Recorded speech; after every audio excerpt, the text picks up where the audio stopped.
Now what's closing? What's closing? Some people struggle with this. Asking for the sale. Asking for the sale. That's right. Asking for the sale. What's another closing euphemism? All right, what's your routing account number?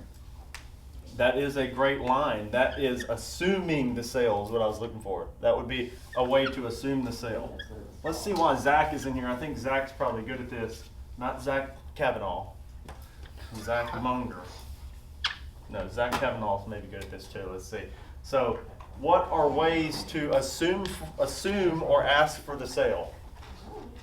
So one, that's a little bit bold of a way to say it. The way I say it is, what bank do you use? So it's like softer, right? What bank do you use? That's what I say. What bank do you use? Or you could say, how are you gonna pay?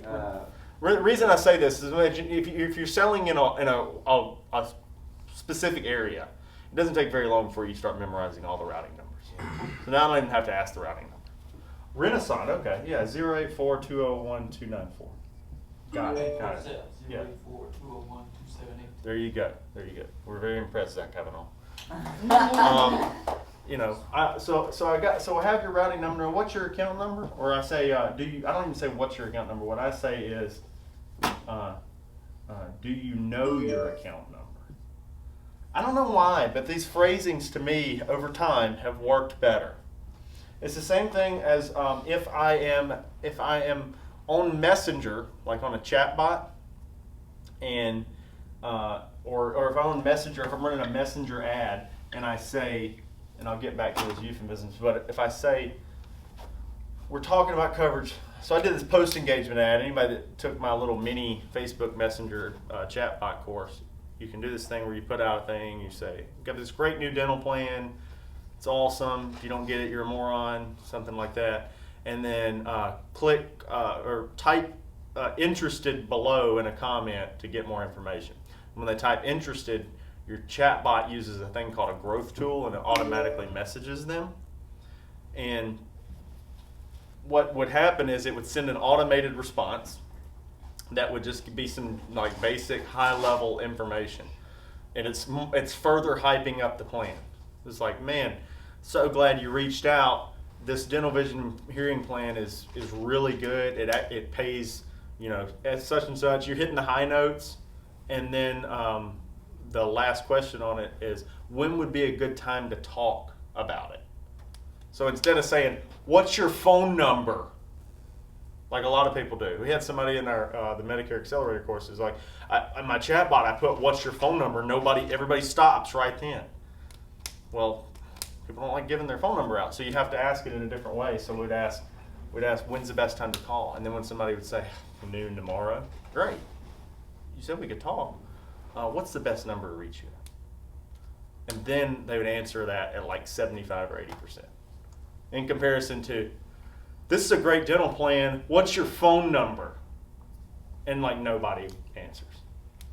Why is that so much different? I just asked for the phone number still, but I just did it in a little bit different way. So there's psychological ways to, and I don't think it's anything crazy. It's not like there's a very specific way to say it.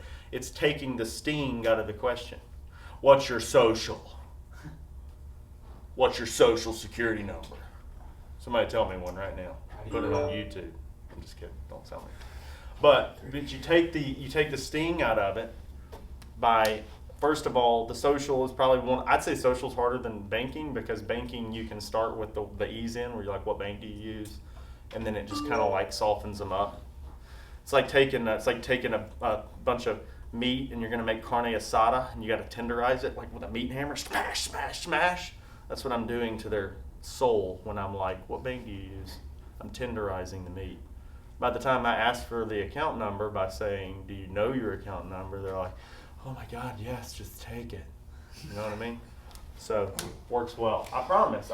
So, going back to the assuming the sale sayings, right? So, like I was saying, you asking for account information is definitely one of them. What's another one, Stephen? What do you say when you assume the sale? Once you think that this has already been educated, we've talked to a point where I think we've come to an agreement on what we need, And it's not even an agreement, really. It's, I know that you haven't objected anymore, and I've already presented exactly what I'd sign up for if I was you. So what do you do? So we're going to need 3 things to fill out this application: your Medicare card, your checkbook, and your medicines. All right. So we're going to need 3 things. That would work. That would work a pretty hefty percentage of the time. We're going to need 3 things to fill it out. And then, and so what do they say a lot? Do they say, so what I could imagine is people will say, okay, yeah, I think I have some of that. I'm going to get that. That's what you get a lot at that point, right? And so I say, so here's what I say. How is your first name spelled? Even if I know. I'll just say, how is your first name spelled? How is your, or last name? How is your last name? So it doesn't matter. The reason I'm doing that is now I'm getting them into answering questions. So psychologically, the whole thing is flipped. And every now and then you'll get somebody that says, we're doing this? You know what you say? Yeah. Hell yeah, we're doing this. Yep. Get out your checkbook. I learned that one from Sam Yanez, but I don't think that's what he says it. But you say, yeah, we're doing this. Do you have any more questions? You know, but very rarely does anybody even say that. They just start answering questions. Most people, some of the smartest agents out there that know the best stuff, and they are the most well suited to help someone with their coverage, are the worst at transitioning to this stuff. They're the worst at it, you know. Rob is not the most Rob is a great agent, but Rob has no problem transitioning to the close. That's his strong suit, is transitioning to the close and carrying the conversation. It's getting the football to the end zone rather than dancing around the 50-yard line looking like a buffoon saying, I know all the rules of football. You know. And sometimes, a lot of times, when I'm dealing with that to get to the end zone, continuing with Justin's analogy, a lot of times you're the professional and local. Well, what do you think? Well, that goes back to today is what I think. Yeah. Right. Yeah. So sometimes if you're testing the waters in the beginning and you do it the right way and you're very well spoken, hey, Mr. Brock, by the way, just as I'm taking notes here, how serious are you about doing this? Like, what kind of time frame are we looking at? They never go like 6 months down the road. Yeah. So like on confident, so like a lot of this just comes down to you've closed enough to become confident, and so I'm gonna try to get you to so if you're new, and here's confident, right? Yeah. What if you could just skip all this and go ahead and pretend you're confident and use the same shit that the more advanced people are using that's already working? So what I would say is you educate and don't try to get into the weeds more than what you actually understand in the beginning, because it doesn't matter. You know more than they know about it. Educate to the point of what they need to know. If they have objections, which are normally just questions, you answer them to the best of your abilities. Who's written a research paper on Sunday night before it was due on Monday morning? Okay, if you can do that, you can answer pretty much any question, right? Yeah. You can figure out something. So let's skip to that and let's use those closes that are really easy. And I'm telling you, how is your last name spelled?